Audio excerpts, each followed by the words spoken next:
네, 이번 순서는 전직 의원들의 날카로운 시각으로 정치 이슈와 현안들을 깊이 있게 파헤쳐보는 맞짱 토론입니다. 토론으로 맞짱 뜰 두 분이죠. 최민희 전 더불어민주당 의원, 이현주 전 국민의힘 의원 두 분 나오셨습니다. 일주일 만에 뵙습니다. 어서 오십시오. 어서 오세요. 네, 반갑습니다. 네.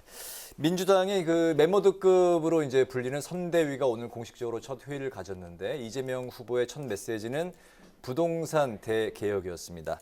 거기에다 이제 개발 이익 환수 입법에 이제 강한 의지를 내비쳤고 또 대장동 의혹을 이제 정면 돌파했다 이런 평가도 받고 있습니다.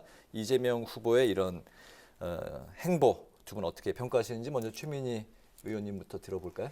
그러니까 우선 이재명 후보가 더불어민주당의 의사봉을 잡았다는 거, 저게 조금 생각해 보면 사실 혁명입니다. 국회 영선이 민주당 후보가 됐다는 것도 네. 혁명이지만 그 경험이 지자체, 기초자치단체 2번, 그다음에 경기도 도지사 1번 이런 경험의 분이 대통령 후보가 됐다는 거는 이거 자체가 민주당 지지자들이 혁신을 선택했다. 이렇게 볼 수 있겠죠. 그래서 저는 국민의힘도 그런 혁신적인 방향으로 선택이 되면 어떨까 생각합니다. 늘 뻔한 건 재미가 없잖아요. 근데 대장동은 그 검찰이 수사해서 불법 행위가 있었다면 그 책임 묻는 건 수사를 통해서 해나가야 되고 정치권이 할 일은 핵심이 그 수조 원대의 개발 이익이 어디로 귀속되느냐 이 문제거든요. 네. 그래서 가능하면 개발 이익의 대부분을 공익적으로 환수하자. 이 부분은 여야가 합의가 된 거잖아요. 그러니까 말하자면 대장동의 후속 대책은 개발 이익 대부분 환수제로 갈 수밖에 없고 이 부분은 국민의힘 의원께서도 그 대장동 방지법 내셨거든요. 네. 그래서 이 부분은 여야의 뭐 이거는 과제가 아닐까 책임이라고 생각하고 이번 국회에서 그런 입법이 되면 이제 화천대유 개인이 민간 사업자가 천문학적 액수의 이익을 독식하는 이런 구조는 없앨 수 있지 않을까 합니다. 그래서 저 부동산 개혁 의제는 이건 뭐 적절했다고 생각합니다. 네, 이재명 후보의 최근의 행보는 개혁이다. 네. 그리고 이제 그 개발 이익 환수 입법에는 국민의힘도 동의를 할 것이다 이렇게 이제 말씀을 하셨네요.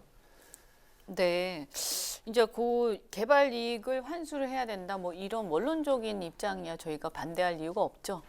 그리고 이 부분이 이제 법의 내용은 또 나중에 또 봐야 될 텐데 우선 뭐냐면 사실은 이제 이재명 후보에 대해서는 아직까지 완전히 끝난 거 아니지 않습니까? 이 대장동 사건이요.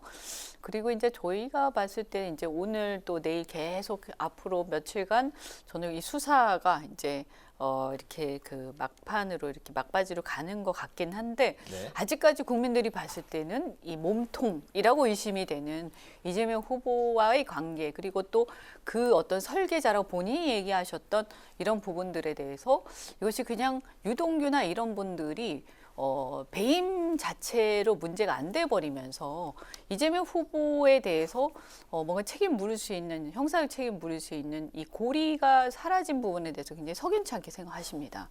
그래서 이 부분을 사실은 좀 의식을 하고 또 이렇게 하시는 게 아닌가, 이걸 내놓는 게 아닌가 하는 생각이 좀 드는데 저희 입장에서는 어쨌든 대장동 건은 또 건이고 그건 계속 우리가 또 공세도 펴면서 문제를 삼을 거고요. 반면에 이제 요 대개혁에 대한 부분들은 한번 내용을 한번 보자 이제 이런 생각 갖고 있죠. 하나 더 말씀드리면 다만 저는 이제 대장동 건도 그렇지만 우선 이렇게 보면 이 원주민들 토지를 굉장히 싼 값에 공공수용을 당하면서 강제 수용 당하면서 굉장히 헐값에 강제 처분된단 말이에요. 네. 그리고 또 이게 개발 이익을 얻다 보니까 나중에 분양할 땐 또 비싸게 분양을 해요. 그래서 이게 이익을 환수하는 게 본질이 아니라 저는 그 전에 이런 어떤 그 개발, 대규모 개발을 남발하는 것 자체가 저는 좀 자제될 필요가 있다. 그리고 그 밑바닥에 이제 수용을 할 때 원주민들 너무 후려치는 문제, 그리고 분양을 이렇게 싸게 이걸 했으면서 싸게 매입을 했으면서 분양은 또 비싸게 하는 문제. 그래서 공공분양은 좀 원가 우리가 원가로 분양을 해야 되지 않나 이런 부분들에 대해 오히려 그런 부분을 더 중점을 둬야 되지 않나 이런 생각이 듭니다. 저 부분은 그러니까 우선 지금 말씀하신 것에 몇 개 발의된 법에 다 들어 있습니다. 그런데 그 강제 수용 문제 있잖아요. 이 네. 강제 수용은 사실은 공공개발 형식일 때 강제 수용이 되지 않습니까? 근데 이 부분에서 이제 흔히 이게 정치 공세로 후려치기라고 얘기하지만 사실은 후려치기를 할 수 없게 되어 있습니다. 이게 법으로 다 규정되어 있고 감정평가사도 뭐 시에서 한 명을 뭐 할 수 있는 게 아니라 사업자 측, 주민 대표 뭐 이렇게 해서 3명이 감정평가를 하기 때문에 이제 법적으로 처리를 했을 때 공시지가를 기준으로 하는 문제를 시세로 한다든지 이런 고려를 좀 이번에 국회에서 네, 하면 그런 게 될 것 필요하다는 같죠. 거예요. 공시지가 왜냐하면 그린벨트는 굉장히 낮거든요. 그러다 그렇죠. 보니까 그리고 요즘에 이제 경기도 이런 네, 데는 맞습니다. 사실 굉장히 인근 네. 지역보다 굉장히 낮아 버리죠. 맞습니다. 네. 그러니까 그게 과연 실거래가로 할 수 있을까? 이건 이제 논의하면 네. 될 것 같고, 그다음에 분양가 문제는 이게 민간주택에 관하여 분양가 상한제를 폐지한 것은 사실 국민의힘 정권에서이거든요. 그런데 이 화천대유가 연관된 이 건은 이게 반관반민이다 보니 분양가는 자율적으로 책정이 또 된 거예요. 그래서 이 부분에 관하여 국민의힘 의원께서 이런 개발에 있어서도 분양가를 상한제를 둘 수 있도록 하자는 법안을 냈더라고요. 그러니까 이게 되게 그렇죠. 주택은 복잡한데 네. 이번 입법 발의된 내용을 국회에서 잘 논의하다 보면 이현주 위원장께서 지금 걱정하시는 부분들도 아, 뭐 이 입법 국회에서? 취지에 다 들어있기 때문에 같이 가면 국회에서 될 것 잘 같고 논의가 뭐 네. 좀 될 것 같습니다. 됐으면 그다음에 됐으면 또 좋겠고. 하나는 팩트를 하나 바로 잡자면 유동규 씨에 대해서는 검찰이 651억 배임 혐의를 기소에 포함시켰습니다. 배임 혐의를. 네, 예, 제가 이 부분은 알겠습니다. 아직 이재명 예. 후보와 관련한 이제 부동산 관련 토론은 여기서 네. 오늘 질문이 이제 7개인데 이제 아, 하나 예, 맞췄습니다. 예, 이거 갈 길이 뭐또 깊이 멉니다. 들어가다 보니까 어쨌든 네. 공공분양은 저는 원가로 해야 된다. 왜냐면 이게 LH나 이런 데서 자꾸 임대를 여기다가 그 원가를 떠넘기다 보니까 그런 네. 현상이 일어나는데 이건 전 분리해야 된다고 항상 생각을 해왔거든요. 자, 그럼 알겠습니다. 분양원가 공개부터 또 해야 돼. 이게 이 맞습니다. 논의가 굉장히 복잡합니다. 복잡합니다. 네, 네, 알겠습니다. 공개를 또 해야 되는 문제도 네. 있고요. 네. 네. 네, 그리고 이재명 후보가 또 이어서 전국민 재난지원금 카드를 꺼내드렸는데요. 야당뿐만 아니라 정부 또한 난색을 표하고 있는데 이거 어떻게 보십니까? 이게 뭐 전국민 재난지원금 같은 경우는 뭐 문재인 정권이 계속 해오긴 했어요. 근데 다만 이게 이제 선거를 앞두고 이렇게 하니까 이 부분에 대해서 물론 저희는 사실은 보편적 재난지원금보다는 좀 더 자영업자라든가 어려운 분들한테 집중해서 지원하는 게 맞다. 한정된 재원을 이런 입장 갖고 있습니다만 문재인 정권이 어쨌든 임기 중에 재난지원금 보편적으로 하겠다라는 게 그 방향이니만큼 그것을 뭐 결사 반대를 하진 않아요. 근데 네. 문제는 뭐냐면 이게 왜 선거 앞두고 또 이 얘기를 왜 대선 후보가 하고 그리고 또 그 후보가 얘기한 다음에 주어지면 이것이 묘한 어떤 그런 게 되는 거죠. 그래서 이것은 이런 얘기는 당선된 다음에 해도 되지 않냐. 네, 네. 그렇게 생각합니다. 알겠습니다. 네. 그 홍준표 후보께서요. 코로나19 극복 관련하여 100조 긴급 예산 편성하신다고 네네네. 예, 하셨잖아요. 그랬었죠. 네. 그러니까 오히려 저는 그 공약이 좀 더 확대된 보편적인 공약이라고 뭐 그렇게 볼 수도 있습니다. 합니다. 그래서 네. 아마 근데 조금 그 지원 구체적인 지원은 좀 좀 다를 다르죠. 거예요. 네. 그런데 그 중에 저는 어차피 그 100조 중에 편성하다 보면 만약에 홍준표 후보가 대권을 잡으시면 거기에 긴급 재난지원금이 들어갈 거라고 생각합니다. 그럴 수도 있죠. 네, 그렇죠. 그래서 그거의 부분 집합을 얘기한 거기 때문에 네. 저는 그 100조 공약과 그렇게 네. 크게 막 보편적 예. 지원에서는 이제 공약수들이 있다는 네, 예, 네. 그래서 말씀이군요. 충돌을 예. 할 것 같지 않아요. 다만 그 부분 대선 전에 지급하고 안 하고의 부분은 좀 별개 문제라고 생각합니다. 그래서 만약에 뭐 대선 이후에 네. 예, 이후에 지급하는 쪽으로 논의가 수렴되면 그렇게 갈등적이지 않을 것 같고 저는 그럴 수 어떤 있죠. 어떤 네. 생각이 드냐면 이런 공약을 야당 후보가 하면 더 좋겠다. 네. 그러면 우리- 여당은 반대할 리가 없잖아요. 그러니까 우리가 100조 그 긴급 예산 편성하는 거 그거가 비슷한 네. 어떻게 보면 더 큰 거죠. 100조가 더 큰 거지. 진영금을 네. 포함해서 또 그 취약계층을 집중적으로 하는 거 다 포함되는 거니까. 근데 이제 이거를 후보가 이제 선거 전에 줄 것처럼 얘기를 하고 만약 선거 전에 지급이 되면 이건 좀 문제가 있다. 네. 네, 이런 그 부분은 거죠. 시정을 요구해도 되지 않을까? 네, 네. 알겠습니다. 네. 이 그 여당 상황 봤고 이번엔 그 야당 상황 또 이제 살펴보겠습니다.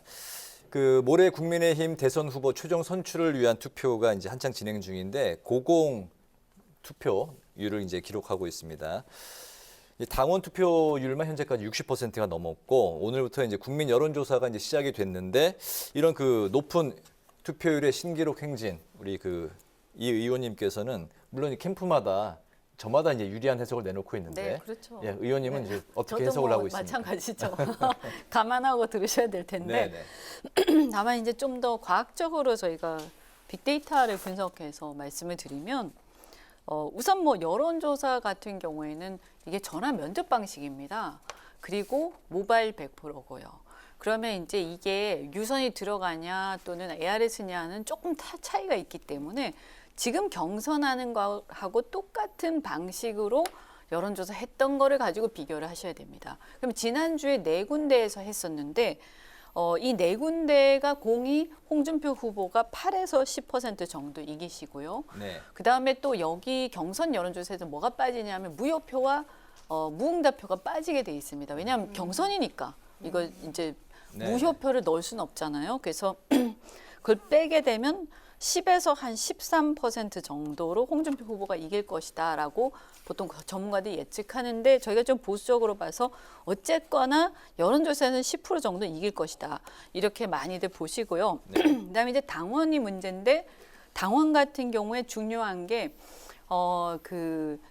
그러니까 이준석 당대표 이전에 있었던 기존 당원과 그 이후에 어떤 바람이 일어난 다음에 그 젊은 세대, MZ 세대의 바람이 일어난 다음에 신규 당원들이 대거 가입을 했는데 네. 이 신규 당원의 총 그 당원 가입 숫자가 한 30만 명을 조금 못 됩니다. 좀 안 네. 되고요. 그다음에 2차 경선 이후에 3차 경선 사이에 추가되는 당원이 19만 명입니다. 그러니까 막판에 굉장히 많이 들어온 거죠.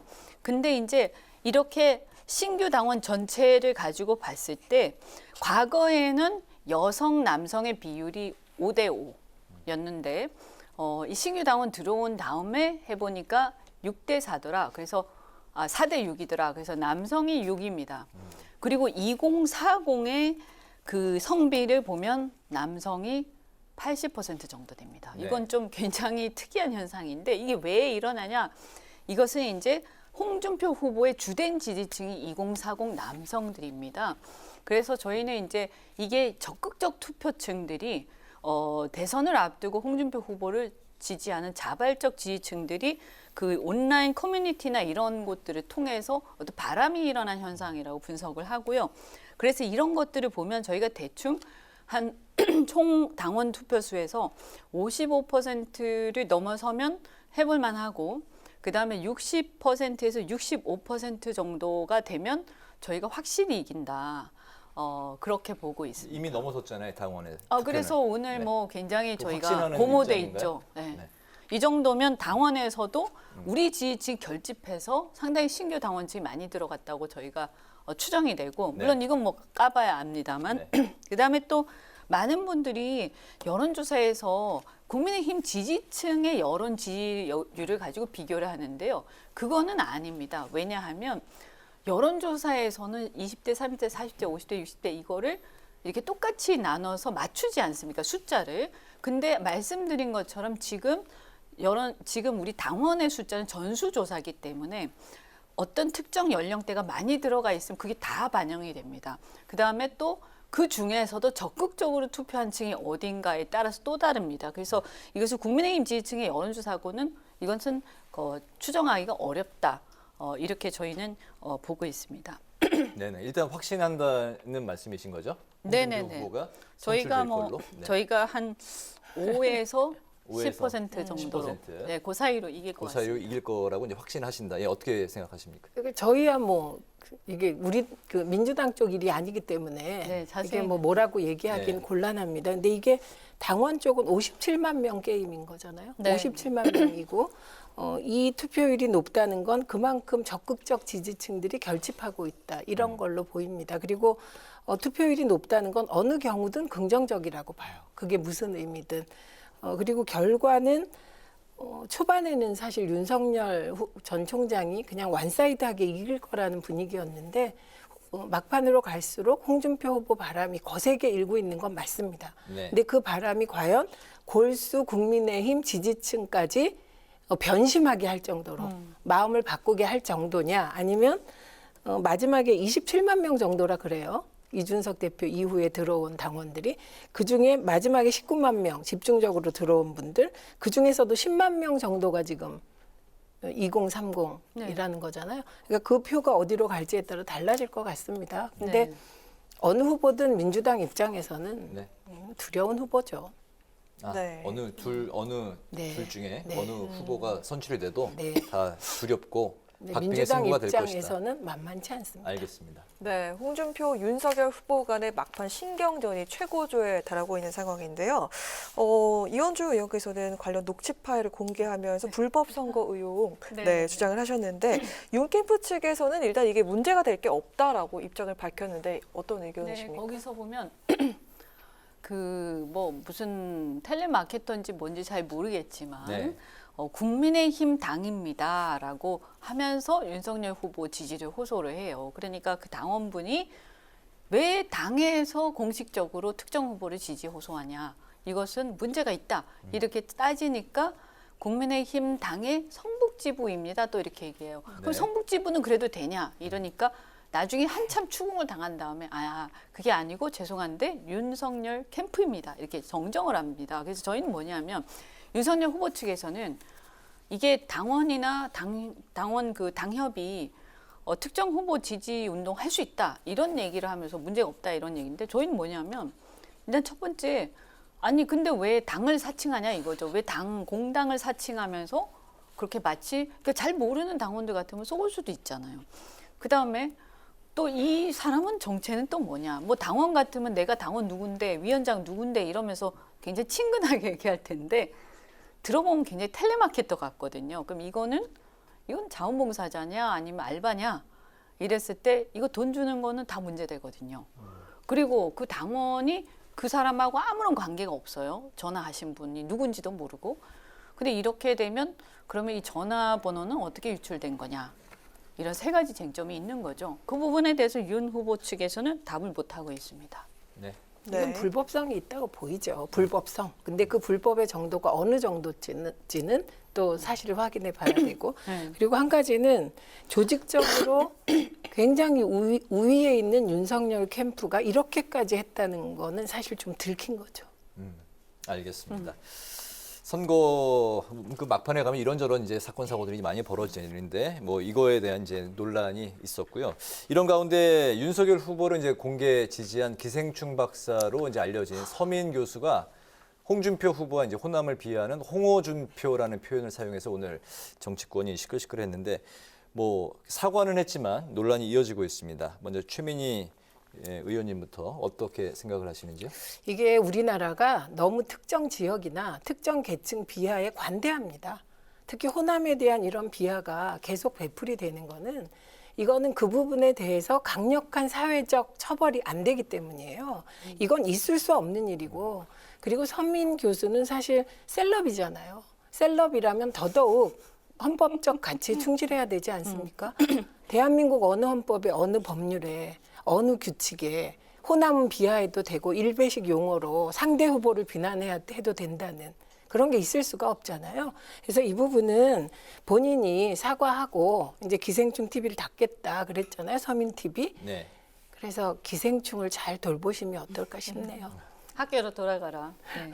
아니 셀럽이라고 하시는데 뭐 그 되게 너무 좋게 말씀해 주신 것 같고 그 원래 썸네일이 어떻게 돼 있었냐면 윤석열과 함께 뭐 정확하지 않지만 윤석열과 함께 홍어준표를 씹다 이렇게 돼 있어요. 그래서 아마 그 내용은 본 나와 사람들이 있네요 지금. 네. 윤석열을 위해 윤석열과 함께가 아니라 윤석열을 위해 홍어준표 씹다. 그래서 그 안에서 본인이 그 홍어를 먹으면서 이것을 비난하는 홍준표 후보를 그러나 그 안에는 이 홍어라는 특정 지역 비하가 들어가 있는 거죠. 그리고 이제 홍준표 후보가 상대적으로 호남에서 지지율이 높습니다. 한 30% 정도 되시거든요. 윤 후보는 한 자릿수인 걸로 알고 있고요. 그러다 보니까 또 이거에 대해서 또 특정 지역을 함께 비하하면서 하고 있는데 저는 그러니까 윤석열 후보를 지지하는 분들 중에서 이분만 지금은 이분이 문제가 되니까. 근데 이분이 계속 너무나 보기 흉할 정도로 심각하게 이렇게 원색적으로 막 하는 걸 보면서 이건 아마 후보한테 저는 이거 치명적이다. 전두환 발언에 이어서 지금 이게 본인이 한 것은 아니지만 저는 아마 윤 후보는 호남에서 표 얻기 어렵지 않을까. 네. 네. 네, 다음 질문은 최민희 의원님께 짧게 드리겠습니다. 모레 대선 후보가 국민의힘 최종 판가름이 날 전망인데요. 솔직히 한번 봤을 때 민주당 입장에서 윤 후보와 홍 후보 중에서 어떤 상대와 붙는 게 조금 더 민주당 입장에서 유리할까요? 유리한 후보 없습니다. 아까 둘 다 두렵다고 하셨는데. 네, 저는 그럼 그러니까 조금 더 껄끄러울 것 같은 후보가 있나요? 홍준표 후보가 좀 더 껄끄럽겠죠. 그건 네. 그냥 제 판단입니다. 그런데 지금 민주당은 특히 여당 후보는 상대당 후보와 겨룬다고 생각하면 안 돼요.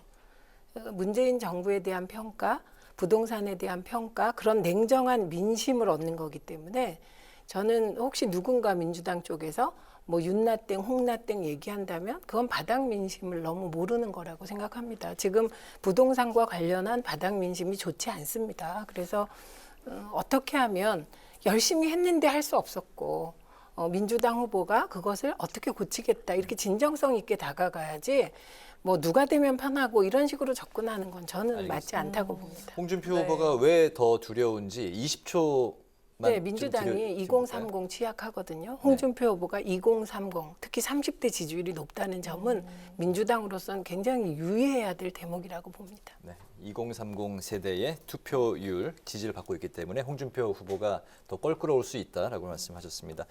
이제 오늘 맞짱 토론 마칠 시간이 됐습니다. 오늘은 민주당 이재명 후보의 메머드급 선대위 출범 후 행보 그리고 치열한 경쟁이 벌어지고 있는 국민의힘 대선 후보 경선 막판 상황을 중심으로 살펴봤습니다. 지금까지 최민희 전 더불어민주당 의원, 이현주 전 국민의힘 의원과 함께했습니다. 오늘 두 분 말씀 고맙습니다. 고맙습니다. 네, 고맙습니다.